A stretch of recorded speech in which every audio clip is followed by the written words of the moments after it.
Everybody, namaskar to all my friends. Today I will discuss new education policy. So it is the third policy. First policy declared by the government in 1968. Then second national education policy declared by the government in 1986. And it is the third policy. It is very useful for competitive examinations, and also it is very useful for the teachers. The teachers must know about the objectives of this policy.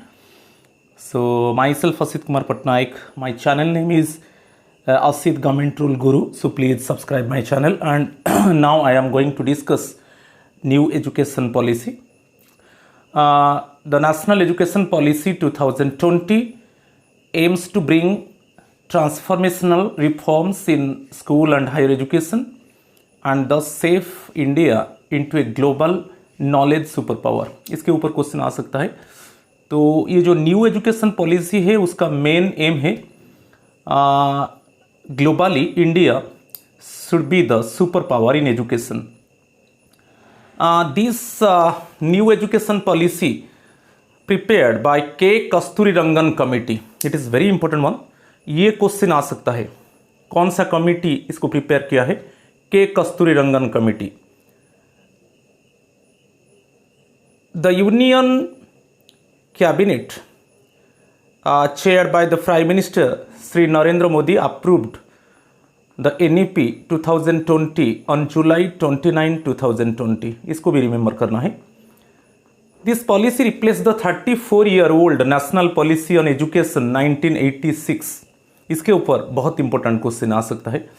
After 34 years, again government prepared this policy under the vibrant Prime Minister of our country, Mr. Narendra Modi. So इसके पहले जो था 1986 में था national education policy, तब हमारा prime minister Rajiv Gandhi थे. तो this policy replace the 34-year-old national policy on education 1986. NEP 2020 is the third policy after national policy on education 1968, based on the recommendations of the Kothari Commission and announced by the Prime Minister Indira Gandhi. So first जो national policy on education prepared by the government and declared by the government in 1968 under the recommendations of the Kothari Commission, and at that time Prime Minister was Indira Gandhi. Then second policy in 1986, second policy introduced by the government led by Rajiv Gandhi. तो second policy के time हमारा prime minister Rajiv Gandhi थे. तो ये जो new education policy है third policy है. The next one, ministry of human resource development renamed as education ministry. बहुत इंपॉर्टेंट है. जो हमारा एजुकेशन डिपार्टमेंट का नाम था वो ministry of human resource development था. अभी वो एजुकेशन मिनिस्ट्री है. न्यू एजुकेशन पॉलिसी में उसको कहा जाएगा. अभी हम स्कूल एजुकेशन के ऊपर डिस्कस करेंगे. NEP 2020 will bring 2 crore out of school children back into the main stream. Second one, very important one, new curriculum framework. It replace 10+2 system. पहले जो था वो 10+2 सिस्टम था. अभी ये जो न्यू करिकुलम फ्रेमवर्क आया है, ये जो सिस्टम है 5+3+3+4 सिस्टम है. It means 12 years of schooling and 3 years of anganwadi और प्री स्कूलिंग. अभी हम इसको डिस्कस करेंगे. First you see 5 years. It is age group 3 to 8 years. It is foundational stage of learning इसको कहा जाता है.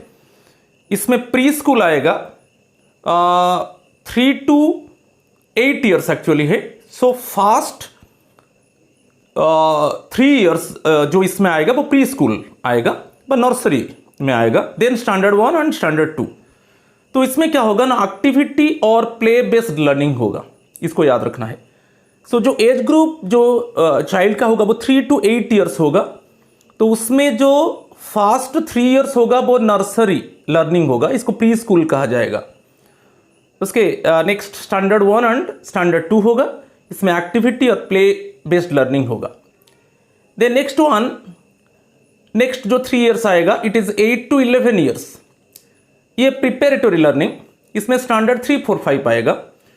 Play, discovery, activity based and interactive classroom learning, इसमें जो एम्फसाइज किया जाएगा play based learning, discovery based learning, activity based learning and interactive classroom learning के ऊपर ज़्यादा एम्फसाइज किया जाएगा। नेक्स्ट जो 3 है ये 11 to 14 ईयर्स, ये middle stage school learning stage है। इसमें स्टैंडर्ड 6, 7, 8 आएगा। इसमें experimental learning in science, mathematics, social science, humanities and arts के ऊपर एम्फसाइज किया जाएगा। नेक्स्ट जो 4 ईयर्स है इट इज 14 to 18 ईयर्स, ये सेकेंडरी स्कूल लर्निंग होगा। स्टैंडर्ड 9, 10, 11 एंड 12 इसमें आएगा।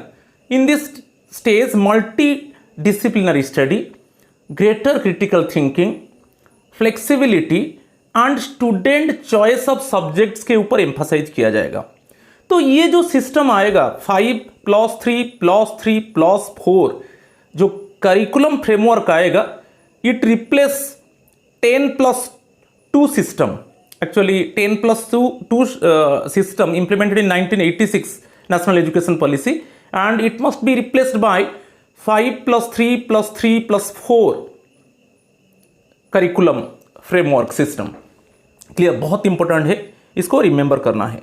Foundational stage, preparatory stage, middle stage schooling and secondary school learning. Secondary school में ये 9 to स्टैंडर्ड 12 तक आएगा। Next, universalization of education from preschool to secondary level with 100% gross enrollment ratio in school education by 2030। ये बहुत important है। जो bye 2030 हमारा gross enrolment ratio 100% होगा, basically pre school to secondary level. अभी हम जो सिस्टम को बताया 5+3+3+4 करिकुलम फ्रेमवर्क को बताया। नेक्स्ट बहुत इंपॉर्टेंट है, no rigid separation between academic streams, arts, science and commerce, extra curricular, vocational streams in schools. So इसमें जैसे एकेडमिक स्ट्रीम्स था अभी नहीं रहेगा। कोई स्टूडेंट, जैसे मैं एक उदाहरण देता हूं, कोई फैशन टेक्नोलॉजी के साथ फिजिक्स रख सकता है, कोई केमिस्ट्री के साथ ज्योग्राफी रख सकता है। तो इसमें कोई स्ट्रीम नहीं रहेगा। जैसे कोई अकाउंटेंसी के साथ मैथमेटिक्स रख सकता है कि फिजिक्स रख सकता है। तो इसमें कोई स्ट्रीम्स का डिस्क्रिमिनेशन नहीं होगा। Clear? The next one, vocational education from standard 6 onwards, skill development from standard 6। So standard 6 से वोकेशनल एजुकेशन के ऊपर एम्फसाइज किया जाएगा। तो यहाँ पर स्टूडेंट्स को जैसे स्टिचिंग है, जैसे वेविंग है, जब ये सब के ऊपर सिलेबस आ जाएगा और उनको भी ट्रेनिंग दिया जाएगा, जिसको बोलते हैं इंटर्नशिप। इसमें स्टूडेंट्स को भी स्पेशली ट्रेनिंग दिया जाएगा कुछ वोकेशनल कोर्स के ऊपर। जैसे मैं बताया आर्ट स्किल है कि म्यूजिक स्किल है कि सपोज वेविंग है कि स्टिचिंग है, ये सब के ऊपर थोड़ा एम्फसाइज किया जाएगा। तो बहुत इंपॉर्टेंट है vocational education from standard 6 onwards, skill development from standard 6। Next one, teaching up to at least grade 5 to be in mother tongue और रीजनल लैंग्वेज। स्टैंडर्ड 5 तक मदर टंग और रीजनल लैंग्वेज में इट मीन्स ज़्यादा, it means basically जो teaching होगा वो mother tongue और regional language में होगा। जो 3 लैंग्वेज फार्मूला है up to grade 5, actually the teachers must teach to the students in mother language और regional language. Also similarly up to standard 5 the students can write down answer और also they can read in mother tongue or regional language. Next one, it will bring the uncovered age group of 3 to 6 years under the school curriculum, which has been recognized globally as the crucial stage for the development of mental faculties of a child. ये भी बहुत important है, इसके ऊपर 1 mark question आ सकता है। आपको याद रखना है एज ग्रुप 3 to 6 years, ये recognized globally as the crucial stage for the development of mental faculties of a child, इसको याद रखना है। Then class 10 and 12 board examinations to be made easier to test core competencies rather than memorized facts, with all students allowed to take the exam twice. तो ये जो question का pattern होगा उसमें ज़्यादातर जो मेमोराइज्ड फैक्ट्स था, जो रोट लर्निंग था, उसके बदले में थोड़ा थिंकिंग बेस, थोड़ा लॉजिकल बेस, थोड़ा एक्टिविटी बेस क्वेश्चन आएगा, जिसमें it means basically thought provoking question आएगा, थोड़ा प्रॉब्लम सॉल्विंग क्वेश्चन आएगा, ज़्यादातर स्किल और एप्लीकेशन बेस्ड क्वेश्चन आएगा, ज़्यादातर एक्टिविटी बेस्ड क्वेश्चन आएगा। तो अभी जो पैटर्न है ज़्यादातर वो मेमोराइज्ड होता है, वो रोट लर्निंग होता है, स्टूडेंट्स कुछ रिमेंबर करके लिख देता है, ठीक है। और with all students allowed to take the exam twice, it means एक एग्जामिनेशन होगा और एक इम्प्रूवमेंट एग्जामिनेशन होगा। ट्वाइस मीन्स इम्प्रूवमेंट एग्जामिनेशन भी स्टूडेंट्स दे सकते हैं। Assessment reforms with 360 degree holistic progress card tracking student progress for achieving learning outcomes, ये बहुत इंपॉर्टेंट है। जो प्रोग्रेस रिपोर्ट होगा वो 360 डिग्री होलिस्टिक प्रोग्रेस कार्ड, इसमें एकेडमिक, करिकुलर, एक्स्ट्रा करिकुलर और इसमें सेल्फ असेसमेंट रहेगा, पीयर असेसमेंट रहेगा, टीचर असेसमेंट भी रहेगा, इसलिए इसको 360 डिग्री होलिस्टिक प्रोग्रेस कार्ड कहा गया है। तो ये बहुत इंपॉर्टेंट है। तो तीनों को असेस किया जाएगा, पर्टिकुलर स्टूडेंट को असेस किया जाएगा, उसका जो पीयर ग्रुप है उसके ऊपर असेस किया जाएगा और टीचर्स को भी एवेलुएट किया जाएगा। Then school governance is set to change with a new accreditation framework and an independent authority to regulate both public and private schools. Every child will come out of school adept in at least one skill. तो ये बहुत important है।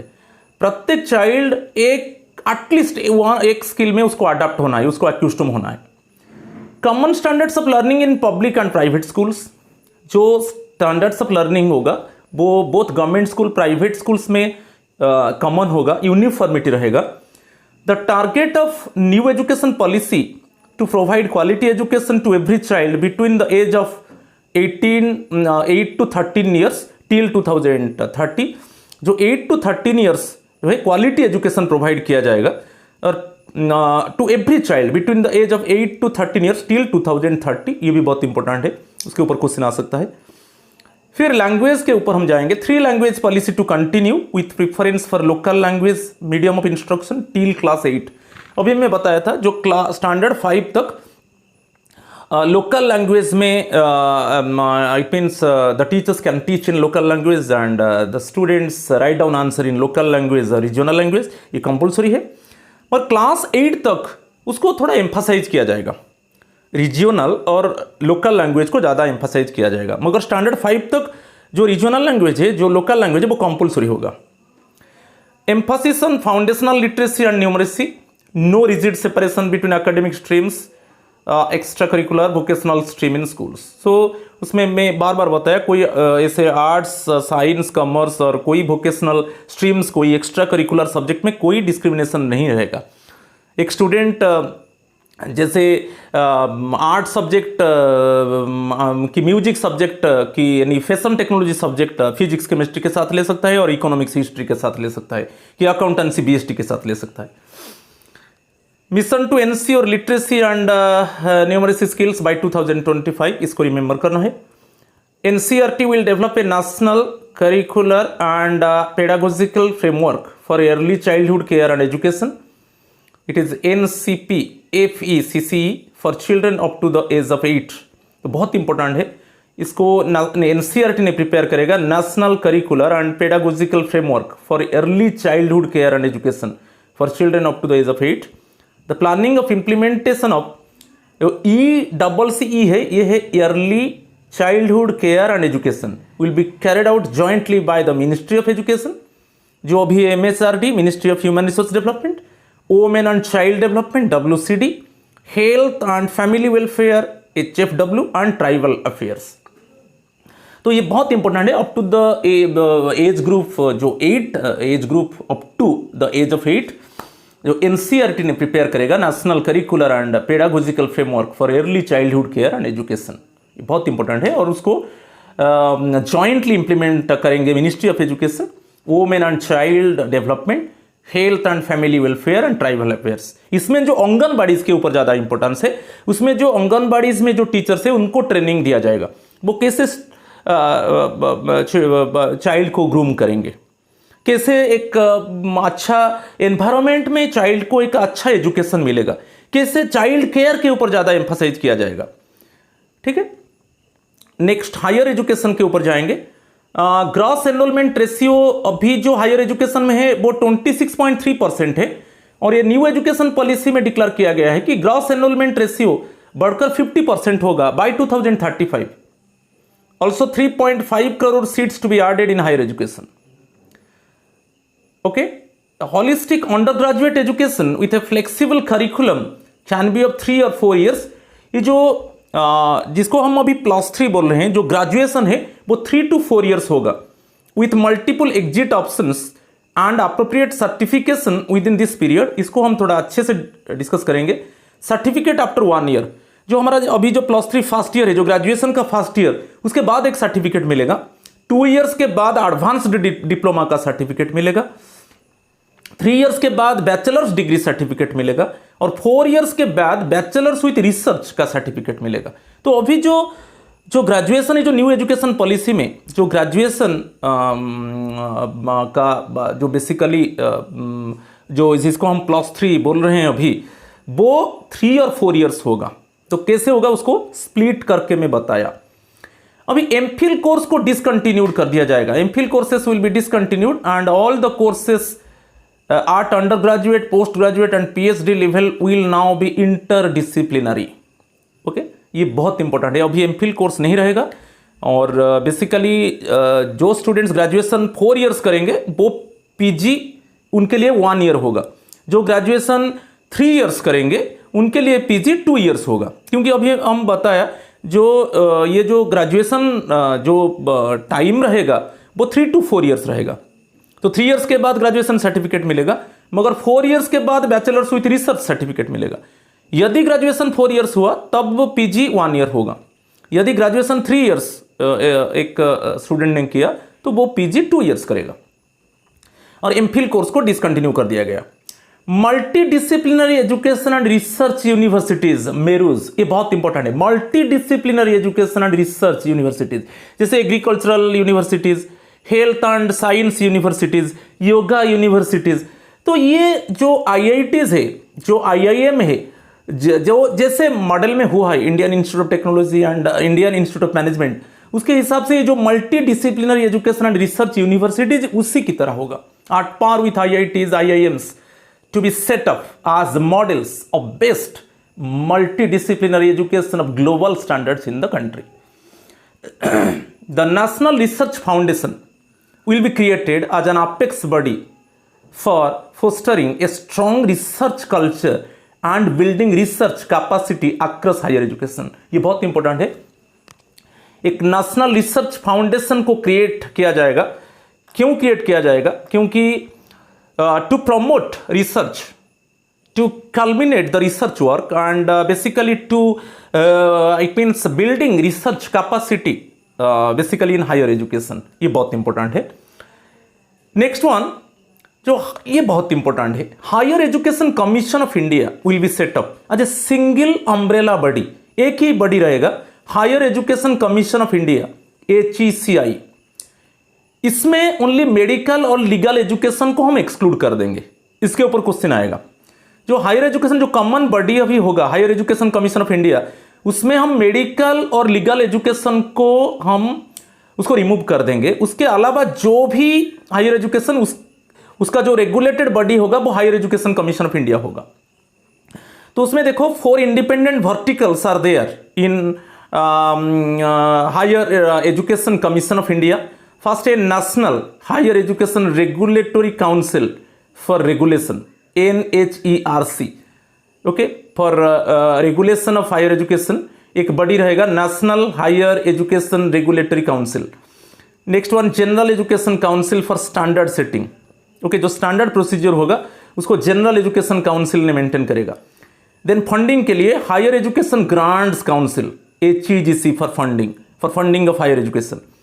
और national accreditation council for accreditation, तो उसको evaluate किया जाएगा। ये जो काउंसिल रहेगा नेशनल एक्रेडिटेशन काउंसिल, ये एवेलुएट करेगा, ठीक है, जो कॉलेजेस और यूनिवर्सिटीज है उसको एवेलुएट किया करेगा, ठीक है।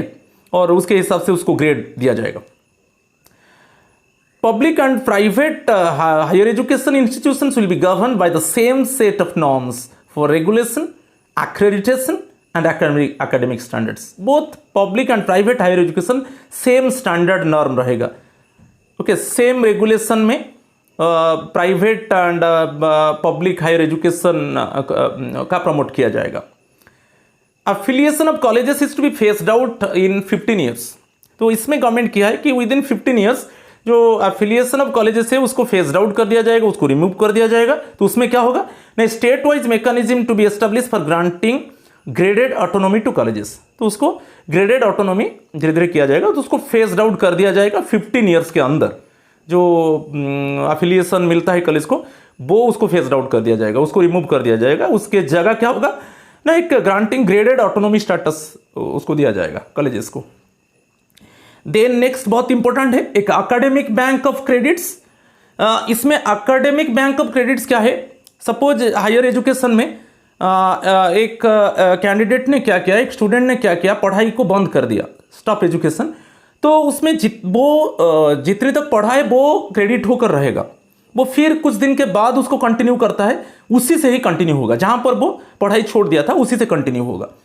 तो ये बहुत इंपॉर्टेंट है। All the universities in India will now have an academic bank of credits ABC which hold students academic accounts और क्रेडिट्स। उसमें पूरा रिकॉर्ड रहेगा कि ये जो कैंडिडेट है इतनी तक एजुकेशन उसको प्राप्त हुआ है, up to this much actually it means he or she got education.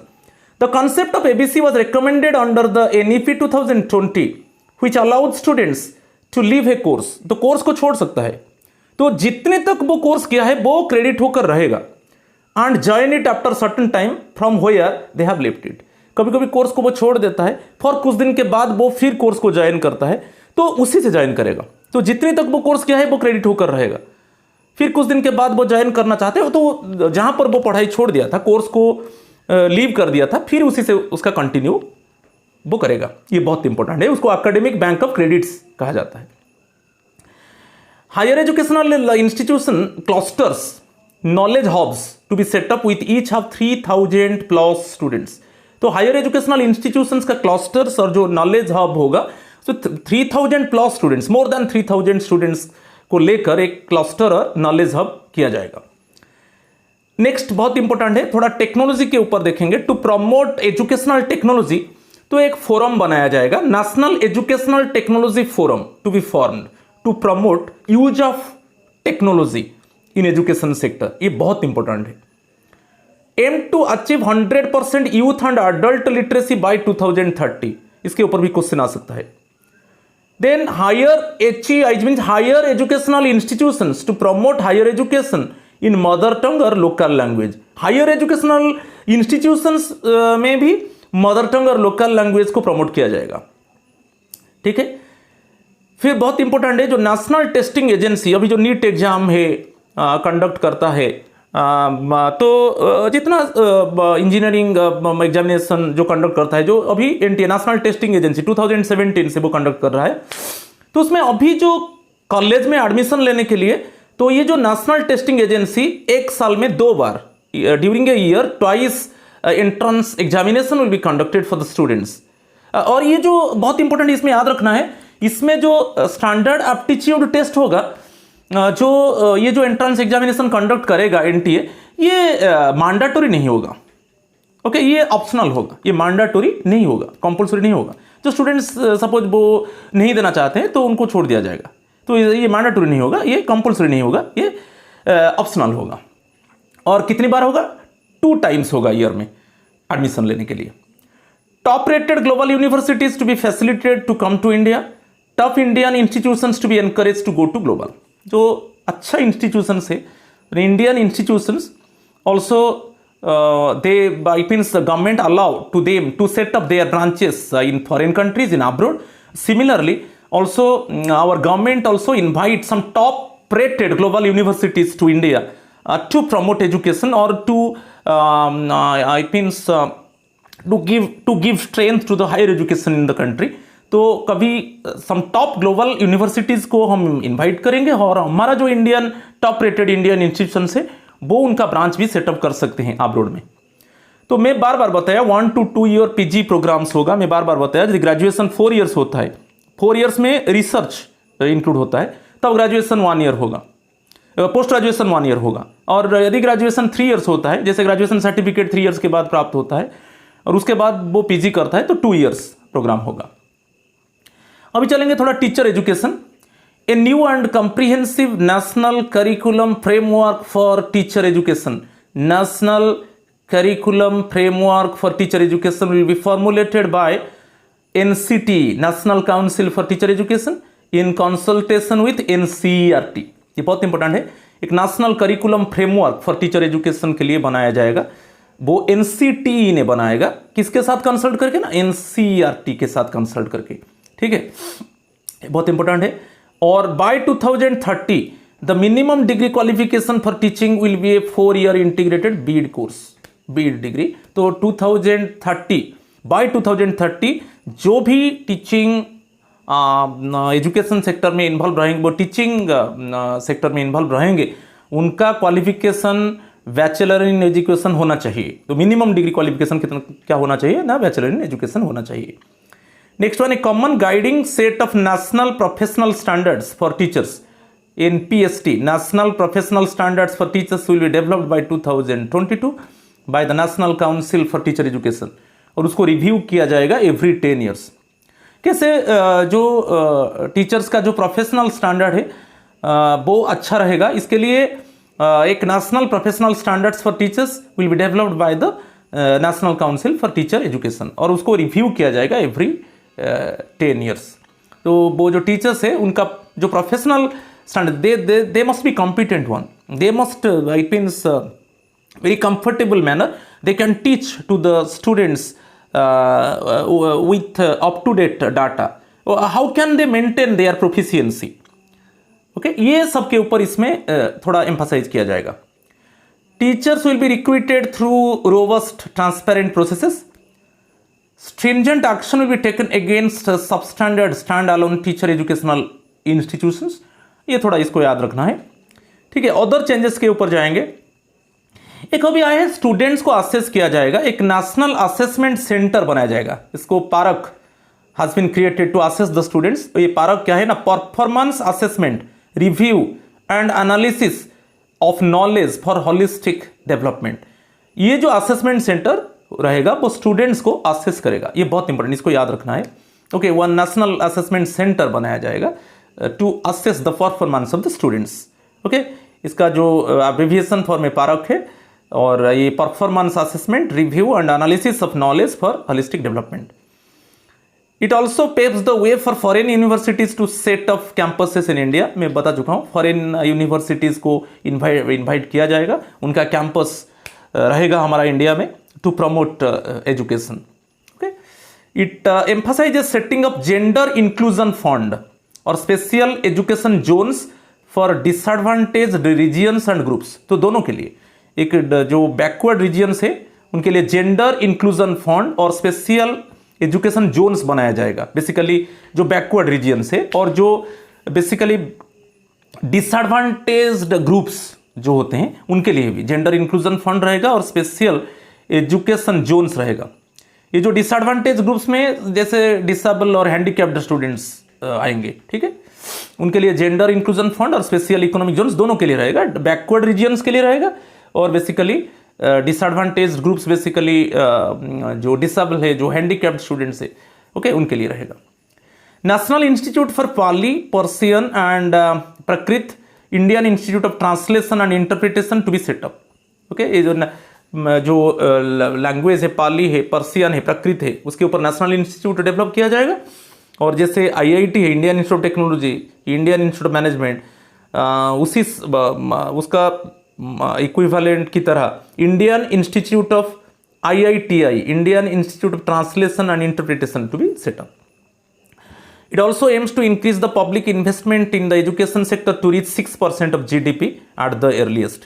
अभी जो गवर्नमेंट स्पेंड करता है वो GDP का 4.6% है। एजुकेशन के ऊपर जो गवर्नमेंट खर्च करता है, it means percentage of GDP expense by the government in education is only 4.6%। and now in NEP 2020 government declare that it must be hiked to 6% of GDP। ये भी बहुत इंपॉर्टेंट है, उसके ऊपर क्वेश्चन आ सकता है।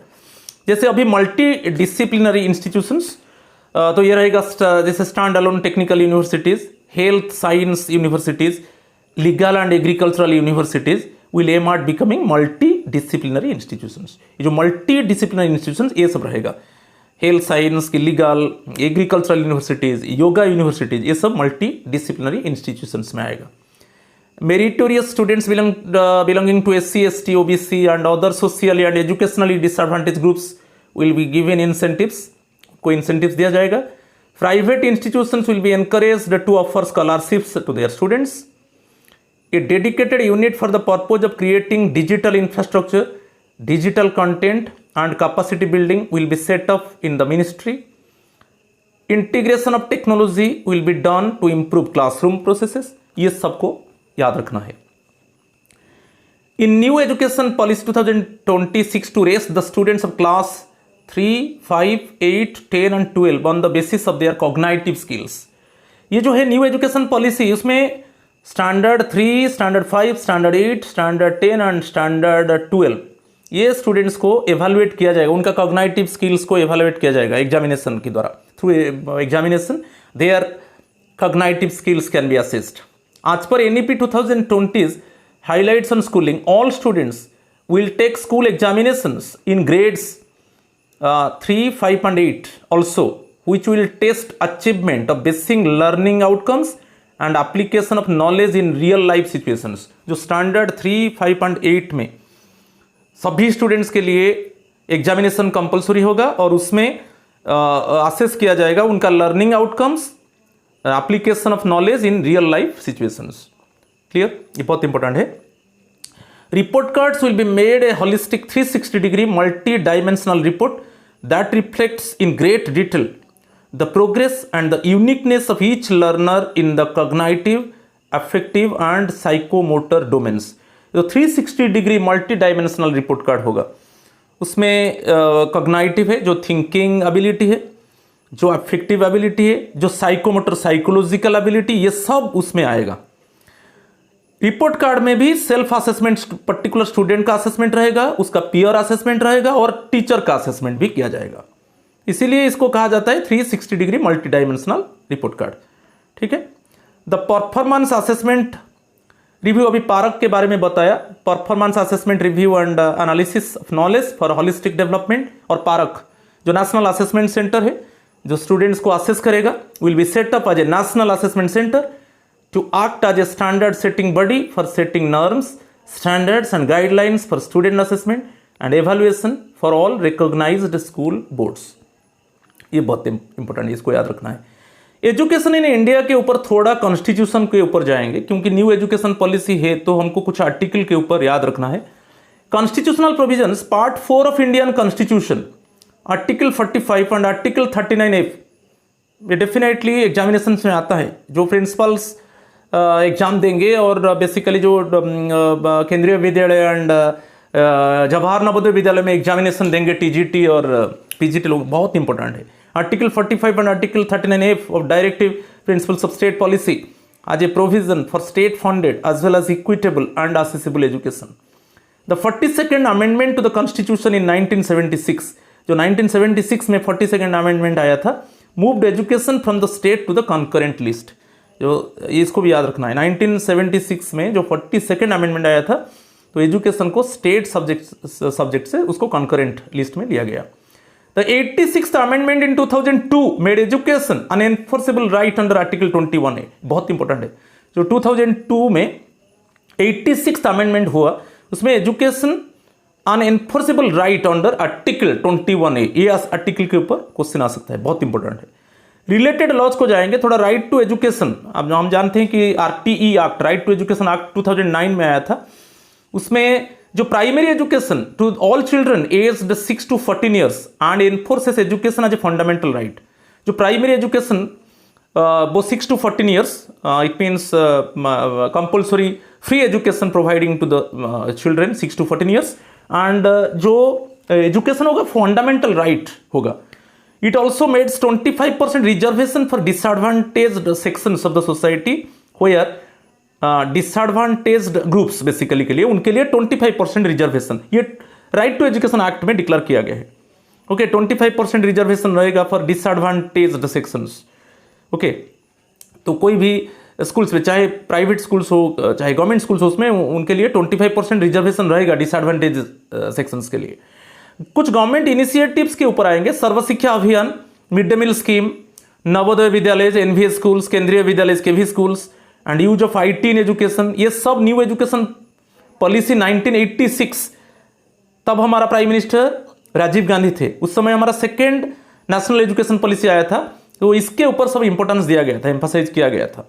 सर्व Shiksha Abhiyan, mid day meal scheme, Navodaya Vidyalaya, Kendriya Vidyalaya and use of information technology in education are as NEP of 1986 ये है. तो please go through my video thoroughly and you can get complete information about the third national education policy 2020. ये अभी implement होने वाला है, बहुत important है डिफरेंट एग्जाम्स के लिए. तो थैंक यू.